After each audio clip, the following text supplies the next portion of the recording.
আপনি দেখেন তাদেরকে বিভিন্ন দোষ হয়তো এই দেশের বহু মানুষ দেশি বিদেশি ভাবে দিয়েছে, কিন্তু আজ পর্যন্ত কেউ বলতে পারে না যে এরা সাদাবাজ। আপনি বলেন, আজ পর্যন্ত কেউ বলতে পারে না যে এরা ধর্ষক। হ্যাঁ, বানানো মিথ্যা মামলা দিয়ে টেকে নাই, এই কথা বলে না কেন? শুধু বাংলাদেশ এখন না, সারা পৃথিবীর মানুষ এখন জানে একামতের দিন বাংলাদেশে যারা কায়েম করতে চায় তারা আর যাই হোক সাদাবাজি করে না। আমার কুষ্টিয়াতে বহু মানুষ এখন অলরেডি জোর পেটে ফেলেছে, বিশ্বাস করি আপনাদের জীবনে সাদাবাজির মতো অপরাধ নেই। এই জন্য রায় যদি দেওয়া লাগে, সাক্ষী যদি দেওয়া লাগে, আপনাদেরকেই দেব। কিন্তু যে মানুষগুলো এখনো জেনে শুনে বুঝে বিরোধিতা করছেন তাদেরকে বলছি, আখনাস ইবনে শুরাইক এর শানে রাসূলে পাবেন। এই লোকটা একদিন গোপন ঘরে আবু জেহেলকে জিজ্ঞাসা করছে, নেতা আব্দুল্লাহর বেটা মুহাম্মদ সাল্লাল্লাহু আলাইহি সাল্লাম, এই লোকটা যে কথাগুলো বলে কেমন মনে হয় আপনার কাছে? আবু জেহেল বলছেন, আশেপাশে কেউ নেই তো? বলছে কেউ নেই, কথাগুলো যা বলে সব সঠিক কথা। আবু জেহেল ওই দিন একটা কথা বলেছিল, আমি যদি একটু সুর করে বলি আপনারও মনে হবে এটা কোরআনের আয়াত অথবা হাদিস। আবু জেহেল বলেছে, আওয়ালা আবু জেহেল আবু জাহাল লাইসা হাদা কালামুল বাশার। এটা কোরআনের আয়াত না? এটা আবু জেহেলের কথা। ওর বন্ধু আখনাস ইবনে শুরাইককে ডাক দিয়ে বলছে, বেটা মুহাম্মদ যেটা বলে এটা ওর কথা না, এটা মানুষের কথা না, এটা আসমান থেকে আসে। ওই সময় সঙ্গে সঙ্গে আখনাস বলেছিল, কি বললেন আপনি? আপনি যদি বিশ্বাসই করেন যে মুহাম্মদের কথা এটা না আসমান থেকে আসে, সত্য কথা, আপনি মানেন না কেন? মানুষদেরকে আপনি মানতে দেন না। আবু জেহেল ওই দিন বলেছিল, এই কারণে তুই কর্মী আর আমি নেতা। ওর কথা যদি আমি সব মেনে নেই তাহলে আমার চেয়ার থাকে। আমি তো এই কারণে মানি না, মানলে আমার চেয়ার থাকবে না। জনগণকেও আমি মানতে দেই না, কারণ জনগণ মেনে নিলে আমার চেয়ার রাখবে না। আবু জেহেল যে বিরোধিতা করেছিল না বুঝে না জেনে, কথা বলেন না কেন? বুঝে শুনে জেনে। আমার মনে হয় পাবনাতে বহু আবু জেহেল পাবেন, তারা জেনে শুনে বুঝে কোরআনওয়ালাদের সাথে বিরোধিতা করে। ওরা নিজেরাও জানে আমির হামজা জীবনে কোরআন হাতে নিয়ে মিথ্যা কথা বলতে পারবে না। ওরা নিজেরা বিশ্বাস করে, নিজেদের ভেতরে আলাপ আলোচনায় যখন বসে কথা ওরা বলে আমার নিজের কানে শোনা, কারণ ওদের নিজেদের দলের লোক রেকর্ড করে এসে আমার শুনিয়েছে, এই দেখেন নেতা কি বলে। কিন্তু না, বলছে এগুলো মানুষ যদি জানে তাহলে আমাদের যে আদর্শ এটা তো বস্তা পচা আদর্শ, এই আদর্শ চলবে না ওদের কাছে। ওরা যাকে আদর্শ মানে তিনি পৃথিবীর শ্রেষ্ঠ মানুষ, তারাও বিশ্বাস করে। কিন্তু কথা মানতে গেলে আমাদের তো চেয়ারে জীবনেও বসা হবে না। চেয়ারে বসতে আপনাদেরকে আমরা নিষেধ করি না, আপনি এসে চেয়ারে বসে, শুধু গ্যারান্টি দেওয়া লাগবে এই দেশ চলবে আপনার আইন দিয়ে। ইকবাল সাহেব যেভাবে বলতে পারবেন, আবু তালেব মন্ডল যেভাবে বলতে পারবে আমরা ক্ষমতায় গেলে দেশ চলবে কোরআন দিয়ে, আপনি বলেন আমি কালকে আপনার পক্ষে রায় চাবো, আপনার পক্ষে মানুষকে বলবো সাক্ষী দেন, ভোট দেন, যাই বলেন। আপনি তো বলেন না। ওপেন আপনি ঘোষণায় দিয়েছেন যে আমরা শরিয়া আইনে বিশ্বাস করি না। আপনি যদি বলতেন আমি বিশ্বাস করি না, তাও কিছু বলতাম না। আপনি তো বললেন আমরা, এই জায়গায় তো হবে না। তার মানে আপনার সাথে যারাই আছে তাদের ওই একই কথা, আপনার কোরআনকেই বিশ্বাস করেন না, যে আপনার পক্ষে আমি কথা বলবো কোন সেন্সে? আমার কি পাগলা কুকুরে কামড় দিয়েছে? আপনার সাথে সম্পর্ক আমার যেমন, আবু তালেব মন্ডলের সাথে সম্পর্ক আমার ওই রকমই। ওনাকে ভালোবাসি শুধুমাত্র উনি আল্লাহর আইনে জমিনে চাই, এ কারণে। আর আপনি চান না, এই কারণে আপনাকে আমি ঘৃণা করি। আল্লাহর কসম, এছাড়া আর কোনো কারণ নেই। আপনি আজকে ওপেন ঘোষণা দেন, আপনার এই দারুল আমান ট্রাস্টের এই গেটে দাঁড়িয়ে আগামীতে যদি আমরা যেতে পারি, কোরআন ছাড়া অন্য কোনো বিধান চলবে না। আজকেই বাংলাদেশের সবাইকে বলবো এক হয়ে যান। তা আপনি আল্লাহর বিরুদ্ধে গেলে আপনাকে আমি মেনে নেব না। আপনি তো কেউ না, আমার বাবা গেলেও বাবাকে আমি মানি না। এই কথা বলেন না কেন? আবু জেহেল জেনে শুনে বুঝে বিরোধিতা করেছিল, আপনিও দেখছি জেনে শুনে বুঝে টকশোতে বসে বসে বিরোধিতা করেন। তা আপনি আর আবু জেহেলের ভেতরে পার্থক্য কি? কোন পার্থক্য নেই। আমার মনে হয় আপনার নামটা আবু জেহেলের নাম যেমন পাল্টানো হয়েছিল, ওর নাম ছিল আবুল হাকাম, নাম হয়ে গেছে আবু জেহেল। আপনার নাম ও নবীর একটা উপনাম, ওই নামও পাল্টিয়ে এরকম একটা কিছু দেওয়া দরকার। এত বড় অথেন্টিক কিতাবের ব্যাপারে যারা এরকম কথা বলতে পারে, আল্লাহর ঘোষণা হচ্ছে লা আখাযনা মিনহু বিল-ইয়ামিন সুম্মা লাকাতা'না মিনহুল ওয়াতিন ফামা মিনকুম মিন আহাদিন আনহু হাজিসিন। সূরা হাক্কাতের 45, 46, 47 নম্বর আয়াতে আছে, আমি শুধু নির্ভর এবং নির্ভুল যে কোরআনে কারীম এবং কত অথেন্টিক, আল্লাহর ব্যাপারে কত সেনসিটিভ, সেই কথা বলাতে আয়াতগুলো পড়লাম। নবীকে আল্লাহ ডাক দিয়েছেন লা খাজনা, আমি আপনাকে ধরতাম। এদিকে থাকেন, এখানে ধরার কথা আল্লাহ নিজে বললেন যে আমি ধরতাম। কি দিয়ে? মিনহু বিল-ইয়ামিন, আমি আল্লাহ আমার ডান হাত দিয়ে আপনাকে আমি চেপে ধরতাম। এতদিন আমরা সিলেবাস ভুক্ত যারা আলেম, এখানে অনেকেই বসে আছে, এখন যদি জিজ্ঞাসা করে আয়াতের বাংলা অর্থ করেন তো মুখস্থ আছে, বলে দেবে হে নবী আপনার ডান হাত চেপে ধরতাম, কণ্ঠ নালী কেটে ফেলে দিতাম না। এই কথা এখানে বাংলায় আপনি মিলাতে পারবেন না।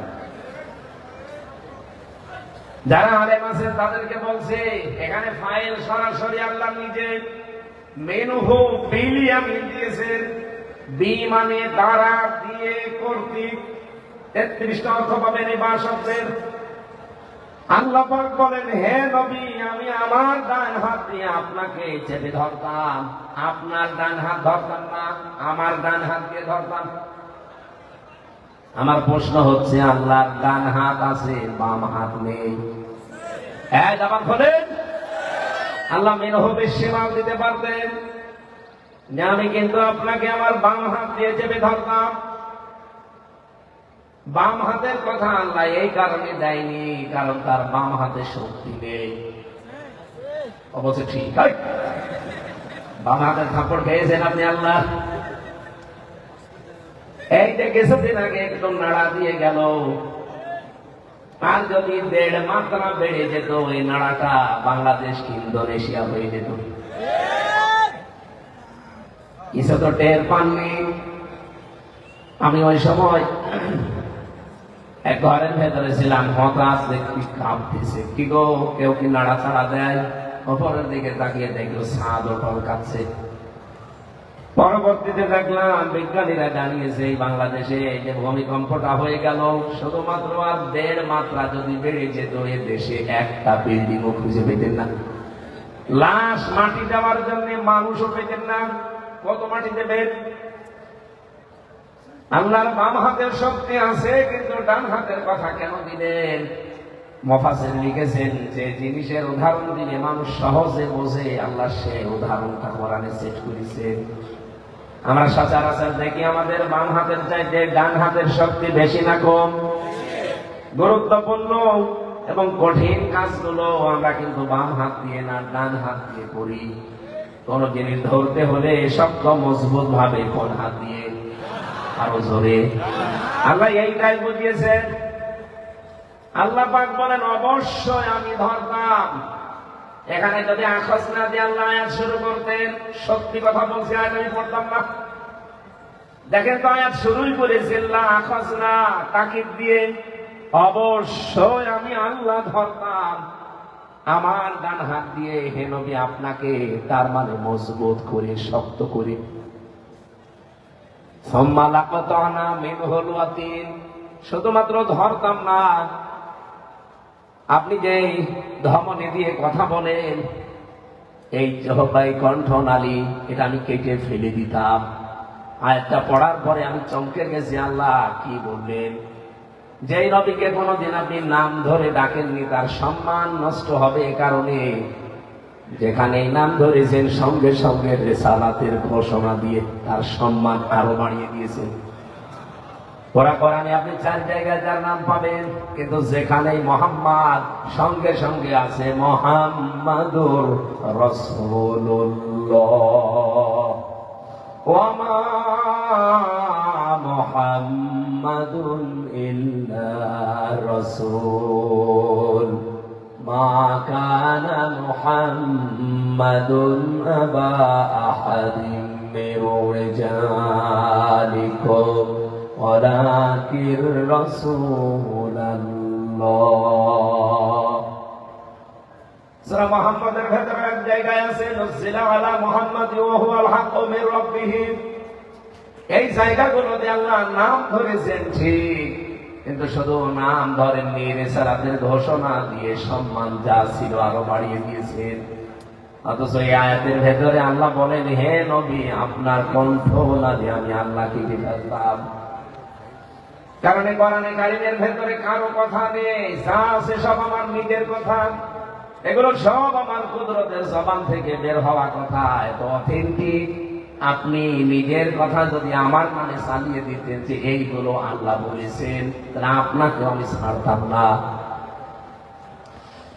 আমি এই আয়াতের বিজ্ঞান ভিত্তিক তাফসীর পড়তে গিয়ে দেখেছি, এই মানুষ যে কথা বলে, আমরা যে কথা বলতে পারি, আল্লামাহুল বায়ান, এই আয়াতের তাফসীর করতে গিয়ে মুফাসসির লিখেছেন, আধুনিক বিজ্ঞানী যারা আধুনিক তাফসীরে পেয়েছি, কথা বলতে গেলে 27টা ধাক্কা লাগে কণ্ঠের ভেতরে। আমি যে কথা বলছি, এক একটা কথা তৈরি হতে 27টা স্তর পার করা লাগছে, তারপর একটা কথা তৈরি হয়। আল্লাহ পাক বলেন, এই কথা বলার যে জায়গাটা, এটা আমি সেট করে দিতাম, কেটে ফেলতাম। কোরআন হাদিস তো বলে প্রতিটি স্তরে একজন করে ফেরেশতা আল্লাহ বসিয়ে রেখেছে। আর বিজ্ঞান বলছে এই প্রত্যেকটা স্তরে এক জায়গা থেকে আরেক জায়গা, আরেক জায়গা থেকে আরেক জায়গার কথাগুলো এভাবে একটার সাথে আরেকটা যায়। 27 নাম্বার জায়গায় যিনি বসে আছেন, উনি তখন এই পৃথিবীর জমিনে এই মুখের গর্ত থেকে কথাটা বের করে দেয়। অভাবনাবাসী আল্লাহ পাক তো বলতে পারতেন, হে নবী, এই 27 জন ফেরেশতার একজনকে বলতাম যে তুমি দায়িত্ব পালন করবা না, আপনি আর কথা বলতে পারতেন না। তো কেন বললেন যে আপনার কণ্ঠ নালী আমি কেটে ফেলে দিতাম? ফামা মিনকুম মিন আহাদিন আনহু হাজিজিন। এই ব্যাপারে আমাকে বাধা দেওয়ার মতো বা আপনাকে বাঁচানোর মতো সক্ষমতা আমার হাত থেকে কারো ছিল না। এত বড় অথেন্টিক কথা কোরআন ছাড়া পৃথিবীর কোন বইয়ের ব্যাপারে আমরা পেয়েছি? আরো জোরে বলেন। এর আগেও তো কত কিতাব আল্লাহ দিয়েছিলেন, আমরা জেনেছি 104 খানা কিতাবে পৃথিবীতে এসেছে। 100টা বড় বড় আর 4টা বড় বড় কিতাব আর 100টা সহিফা। কোন কিতাবের ব্যাপারে আল্লাহর ঘোষণা নেই, ইন্না নাহনু নাযালনা যিকরা ওয়া ইন্না লাহু লাহাফিজুন। এটা আমি আল্লাহ নিজে নাযিল করেছি, আর এর হেফাজতের দায়িত্ব আমি আল্লাহ নিজে নিয়েছি। অন্যান্য কিতাবের ব্যাপারে কথা ওই কিতাবের ভেতরে পাওয়া যায়নি, এই জন্য ওগুলোর গ্যারান্টিও পৃথিবীতে এখন নেই, সব রদ বদল হয়ে গেছে। 1500 বছর হয়ে গেল, আজও পর্যন্ত একটা অক্ষর কেউ পাল্টাতে পারে নাই।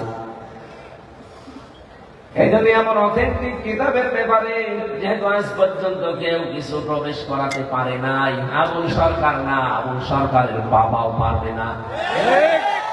হামজা পারবে, হামজার বাবা পারবে, আমার দাদা পারবে। সুতরাং এরকম একটা কিতাব শোনার জন্য আমরা এসেছি। কোন হিন্দু কিন্তু এই কথা বলতে পারে না কোরআন শরীফ আমার, বলতে পারে না। আমি এক হিন্দু প্রফেসর, কলেজের অধ্যাপক, বিসিএস ক্যাডার, ওনারে বলেছিলাম যে স্যার, আপনি তো জ্ঞানী মানুষ, আপনাকে আমি মুসলমান হতে জোর করি না, দাওয়াত দেই, কিন্তু আপনি আমার কোরআন শরীফ ধর্মীয় গ্রন্থ এটা একটু বুঝে বুঝে পড়বেন। ওনাকে শুধু বলেছিলাম যে 3 মাসের ভেতর একবার বাংলাটা শেষ করবেন, আপনি যেহেতু আরবি পড়েন না। 3 মাস পরে ওনারে জিজ্ঞাসা করলাম, স্যার কি অবস্থা? আমারে বলছে, মাওলানা আমি মুসলমান হয়ে গেছি। কেন? আপনাকে তো আমি জোর করিনি মুসলমান হওয়ার জন্য, দাওয়াত দিয়েছিলাম। আপনি কি মুসলমান হয়ে গেলেন? বলছে, আপনার হাতে গিয়ে আমি কালিমা পড়তাম, কিন্তু আমার তর্স হয়নি। বাড়ি যশোরে, যশোর থেকে কুষ্টিয়া 100 কিলোমিটার, এত দূর যাবো যদি পথের ভেতরে মরে যায়। এই জন্য আমাদের ইমাম সাহেবের কাছে অলরেডি আমি 8-9 দিন আগে মুসলমান হয়ে গেছি।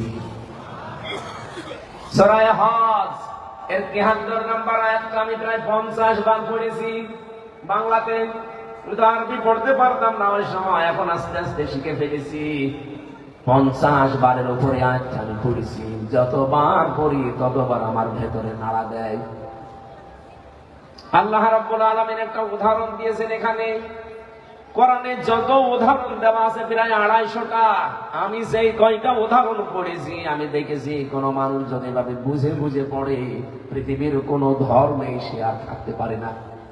ইসলাম বাদ দিয়ে তার কাছে কোন ধর্ম সঠিক মনে হবে না।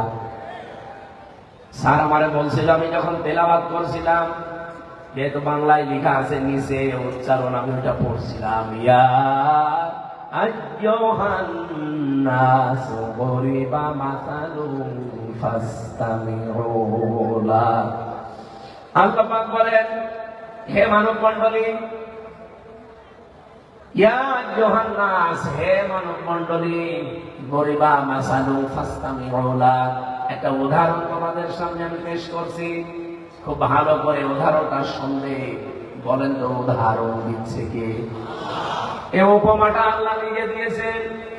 আল্লাহ পাক নিজেই বলছেন ফাসতামিউ লা, সামিয়াও দেয়নি, ফাসতামিউ দিয়েছেন। খুব ভালো করে শ্রবণ করবা।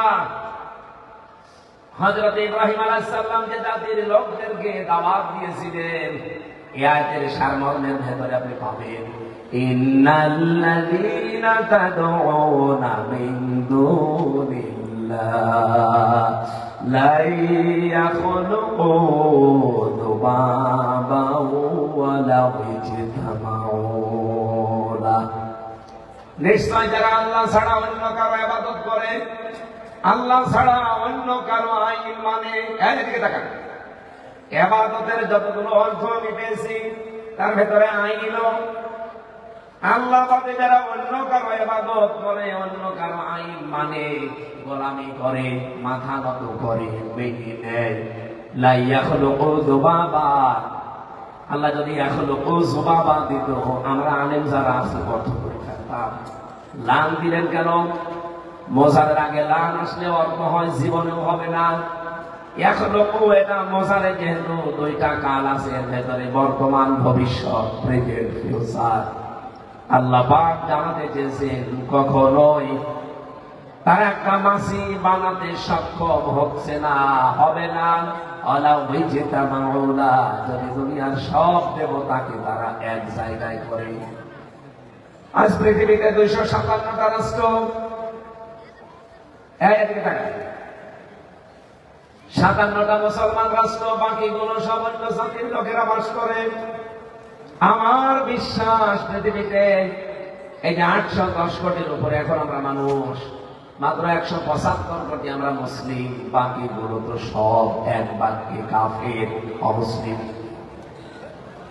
বলেন তো এই সমস্ত মানুষেরা যাদের কাছে মাথা নত করে, ইবাদত করে, যাদের আইন মানে, তাদেরকেও কিন্তু তারা খোদার মতো করে করে তাদের আইন মানে। আপনি আমেরিকায় যান, চীনে যান, জাপানে যান, রাশিয়ায় যান, পৃথিবীতে যেখানেই যাবেন, যারা আল্লাহর আইন বাদ দিয়ে অন্য কারো আইন মানে, আমরা যেমন আল্লাহকে সম্মান, শ্রদ্ধা, মর্যাদা দিয়ে তারা আইন মানতে চায়, ওরাও আব্রাহাম লিঙ্কনের বানানো আইন ওইভাবে মানতে চায়।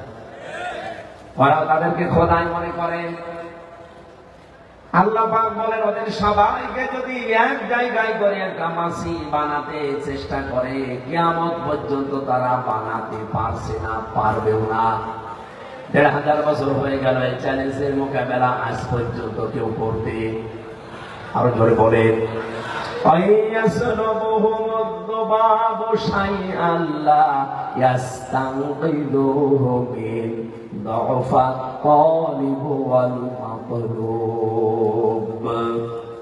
এমনকি তাদের সামনে থেকে কেউ যদি মাসি এসে কিছু ছিনিয়ে নেন, সেটা তারা আটকাতেও পারে না, ছিনিয়ে দিতেও পারে না। কতই না দুর্বল যাদেরকে ডাকা হয় এবং সে ডাক দেয়। স্যার আমার বলছেন 50 বারের উপরে আটকা পড়েছি, যেবারই পড়ি চিন্তা করি আমার এখন প্রায় 53 বছর বয়স, আমি কি করলাম? সারাটা জীবন এদেরকে আমি নিজের হাতে বানিয়েছি, বাঁশ দিয়ে, খড়কোটা দিয়ে নিজের অঞ্চল করেছি, নিজে 8টা 10টা হাত বানিয়েছি, 2টা পা বানিয়েছি। আমারও পা 2টা, আমার হাত 2টা, আমি ধরতে পারি, হাঁটতে পারি। এদের পা 2টা, হাত 10টা, দাঁড়াতেও পারে না, ধরতেও পারে না, বাঁশ দেওয়া লাগে, জায়গা মতো বাঁশ দিয়ে খাড়া করে রাখা লাগে। ভাবনাতে অন্য জাতের যারা আছেন আপনি মন খারাপ করবেন না, বাস্তবতা এটা। আপনাদের জাতি ভাই আমাকে শোনাচ্ছিল, জানি নিজে বানালাম কিন্তু দাঁড়াতে পারে না, ধরতে পারে না। আমার 2টা হাত দিয়ে আমি ধরি, তাদের 10টা হাত দিয়ে তারা ধরতে পারে না। কেন? আমি আমার বিবেকটা কাজ করে না। যতবার পড়ি ততবার নাড়া দেয়। শেষ পর্যন্ত দেখলাম আর দেরি করা ঠিক হবে না, কুষ্টিয়াতে যেতে দেরি হয়ে যাবে। আমার ইমাম সাহেবের কাছে আমি অলরেডি মুসলমান হয়ে গেছি। এমন সম্মোহনী শক্তি কোরআনের ভেতরে আল্লাহ দিয়ে পাঠিয়েছে, এটা যাতে রেকর্ড হচ্ছে।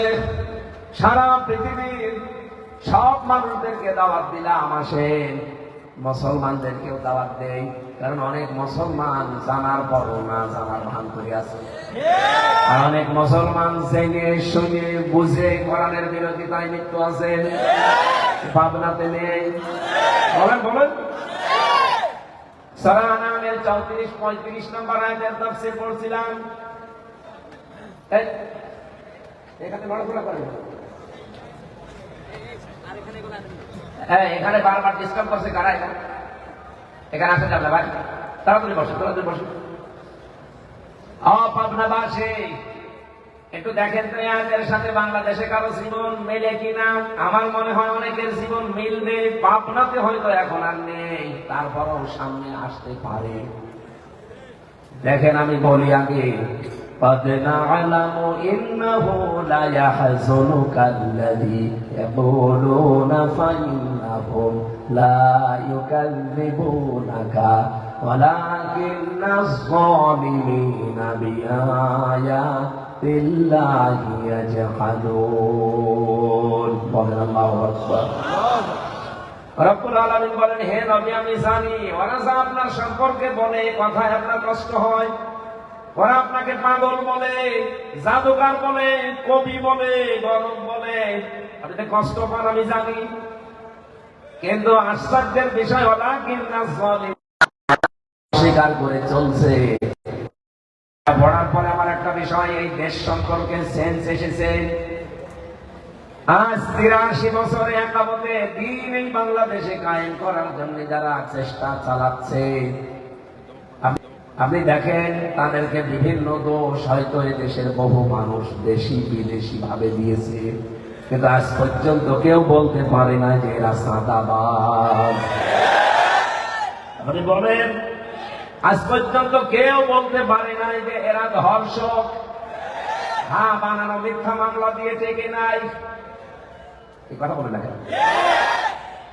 শুধু বাংলাদেশ এখন না, সারা পৃথিবীর মানুষ এখন জানে একামতে দিন বাংলাদেশে যারা কায়েম করতে চায় তারা আর যাই হোক সাদাবাজি করে না। আমার কুষ্টিয়াতে বহু মানুষ এখন অলরেডি জোর পেতে ফেলেছে। বিশ্বাস করি আপনাদের জীবনে সাদাবাজির মতো অপরাধ নেই। এই জন্য রায় যদি দেওয়া লাগে, সাক্ষী যদি দেওয়া লাগে, আপনাদেরকেই দেব। কিন্তু যে মানুষগুলো এখনো জেনে শুনে বুঝে বিরোধিতা করছেন, তাদেরকে বলছি আখনাস ইবনে শুরাইক এর শানে রাসূলে পাবেন। এই লোকটা একদিন গোপন ঘরে আবু জেহেলকে জিজ্ঞাসা করছে, নেতা আব্দুল্লাহর বেটা মুহাম্মদ সাল্লাল্লাহু আলাইহি সাল্লাম, এই লোকটা যে কথাগুলো বলে কেমন মনে হয় আপনার কাছে? আবু জেহেল বলছে, আশেপাশে কেউ নেই তো। বলছে, কেউ নেই, কথাগুলো যা বলে সব সঠিক কথা। আবু জেহেল ওই দিন একটা কথা বলেছিল, আমি যদি একটু সুর করে বলি আপনারও মনে হবে এটা কোরআনের আয়াত অথবা হাদিস। আবু জেহেল বলেছে, আবু জেহেল আবু জাহাল লাইসা হাদা কালামুল বাশার। এটা কোরআনের আয়াত না, এটা আবু জেহেলের কথা। ওর বন্ধু আখনাস ইবনে শুরাইককে ডাক দিয়ে বলছে, বেটা মুহাম্মদ যেটা বলে এটা ওর কথা না, এটা মানুষের কথা না, এটা আসমান থেকে আসে। ওই সময় সঙ্গে সঙ্গে আখনাস বলেছিল, কি বললেন আপনি? আপনি যদি বিশ্বাসই করেন যে মুহাম্মদের কথা এটা না আসমান থেকে আসে, সত্য কথা, আপনি মানেন না কেন? মানুষদেরকে আপনি মানতে দেন না। আবু জেহেল ওই দিন বলেছিল, এই কারণে তুই কর্মী আর আমি নেতা। ওর কথা যদি আমি সব মেনে নেই তাহলে আমার শেয়ার থাকে। আমি তো এই কারণে মানি না, মানলে আমার শেয়ার থাকবে না। জনগণকেও আমি মানতে দেই না, কারণ জনগণ মেনে নিলে আমার শেয়ার রাখবে না। আবু জেহেল যে বিরোধিতা করেছিল না বুঝে না জেনে, কথা বলেন না কেন? বুঝে শুনে জেনে। আমার মনে হয় পাবনাতে বহু আবু জেহেল পাবেন, তারা জেনে শুনে বুঝে কোরআনওয়ালাদের সাথে বিরোধিতা করে। ওরা নিজেরাও জানে আমির হামজা জীবনে কোরআন হাতে নিয়ে মিথ্যা কথা বলতে পারবে না।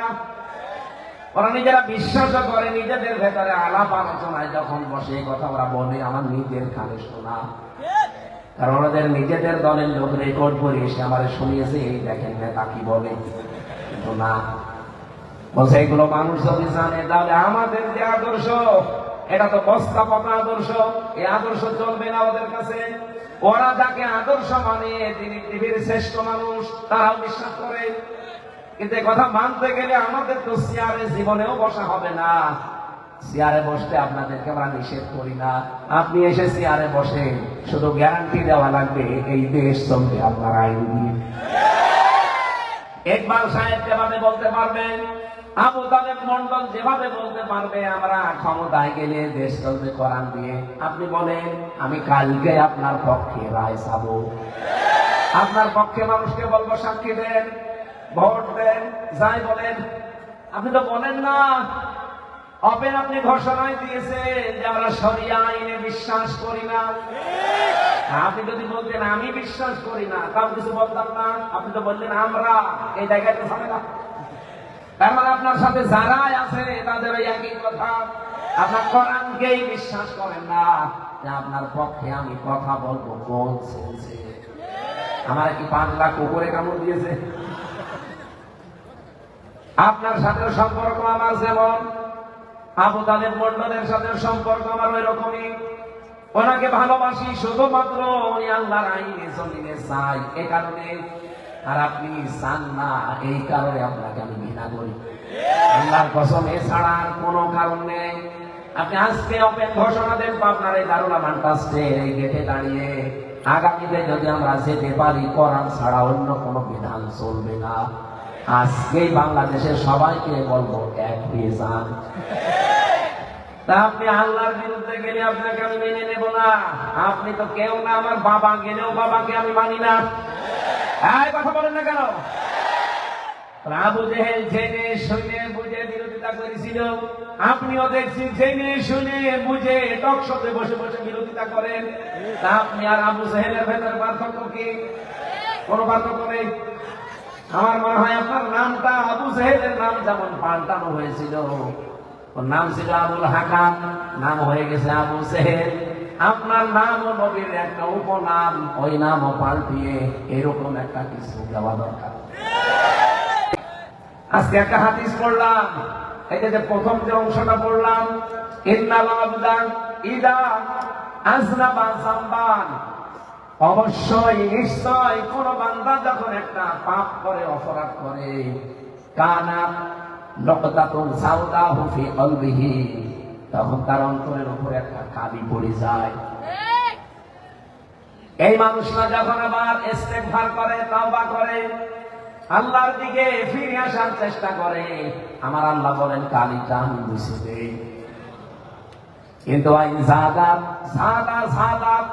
যখন আবার এই লোকটা এই গুনাহ অপরাধ করে, ও যদি আর ফিরে আসার চেষ্টা না করে, তাওবা না করে, ওই মানুষের ওই কালো অংশ তার পাশে আর একটা দাগ দেওয়া হয়।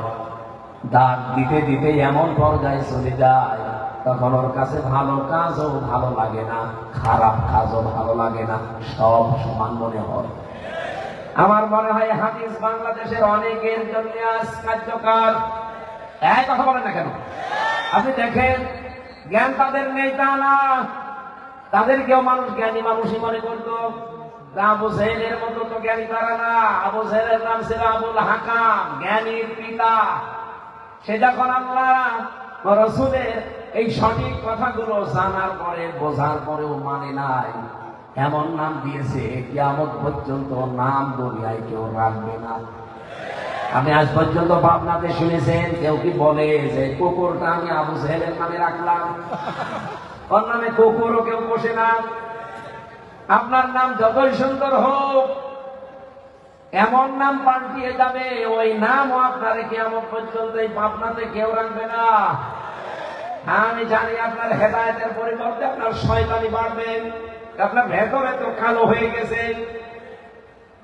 কোরআনে কারীমের সূরা মুতাফফিফিনের ভেতরে হাদিসের সমর্থনে আল্লাহ আয়াত নাযিল করেছেন, কাল্লা বাল রানা আলা কুলুবিহিম মা কানু ইয়াকসিবুন।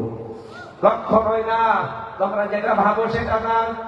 এই গুনার কারণে আমি আল্লাহ তোমাদের অন্তরের ভেতরে কালিমা লেপন করে দিয়েছি। মুসাফির অবস্থায় আছি, হাজারো মানুষ নিয়ে এখনই দোয়া করছে আল্লাহর কাছে, রব্বুল আলামিন কোরআনের এই ময়দানে বসে দোয়া করছে, আমাদের অন্তরটা পাপের কালিমা দিয়ে ঢেকে দিও না। কারণ পাপ করতে করতে মানুষ যখন সীমা ছাড়িয়ে যায়, তখন দুইটা ক্ষতি হয় তার। এক নম্বরে আল্লাহ তাকে হেদায়েত বঞ্চিত করে দেয়। আমার তো মনে হচ্ছে এই বাংলাদেশে এখন বহু মানুষ তাদের পাপের সীমা অলরেডি ছাড়িয়ে গেছে, তারা যে আর ফিরে আসবে সেই রাস্তা আর বাকি নেই। কথা বলেন না কেন? দুই নাম্বারটা কি? কোরআনে কারীম জানিয়েছে সূরা ইউনূসের 100 নম্বর আয়াত শেষের দিকে পাবেন, ওয়ায়াজআলুর রিজসা আলাল্লাযীনা লা ইয়াকিলুন। কোন মানুষ যখন তার বিবেক অনুযায়ী কাজ করে না, তার জ্ঞান অনুযায়ী, কমন সেন্স অনুযায়ী কাজ করে না, তখন আল্লাহ ভুল সিদ্ধান্ত তার উপরে চাপিয়ে দেয়। এ বাংলাদেশের বহু নেতাকে আমরা দেখতে পাচ্ছি, 16 মাস আগেও তাদের জন্য এই দেশের মানুষ পাগল ছিল, 16 মাস পরে তাদের এই 16 মাসে মুখ দিয়ে এমন এমন কথা বের হচ্ছে, এমনকি গরু, ছাগল, হাঁস, মুরগি পর্যন্ত তাদের উপরে রেগে যাচ্ছে। মানুষ তো দূরের কথা, হাঁস মুরগিও তাদেরকে আর সম্মান দেবে না।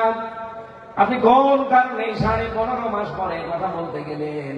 একটু ভেবে চিন্তে কথা বলতে পারেন না? আপনি নিজেও কিন্তু 1.5 বছর 2 বছর আগে এই মাসলুম মানুষদের পক্ষে কথা বলতেন। কথা বলেন না কেন?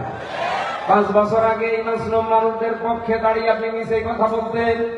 হঠাৎ আপনাকে কিসে কামড় দিয়েছে বলেন তো? পাগলা কুত্তায়।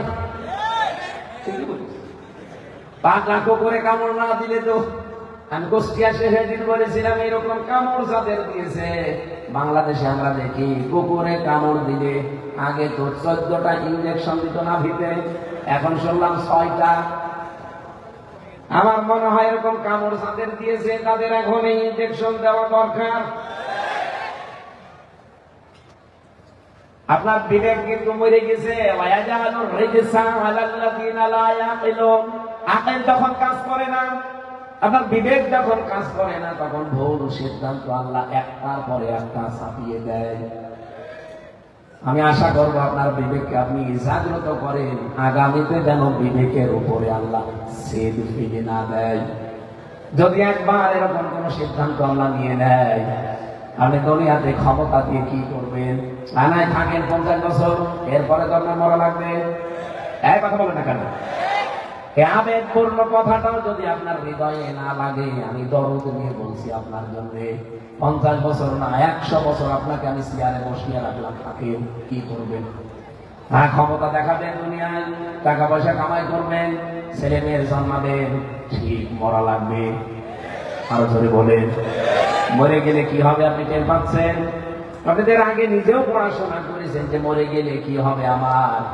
সুতরাং এমন কোন কাজ আপনার বিবেক বহির্ভূত করবেন না যে হেদায়েত থেকে আবার চির বঞ্চিত হয়ে যাওয়া লাগে। আল্লাহ যেন আমাদেরকে হেফাজত করেন, বলেন আমিন।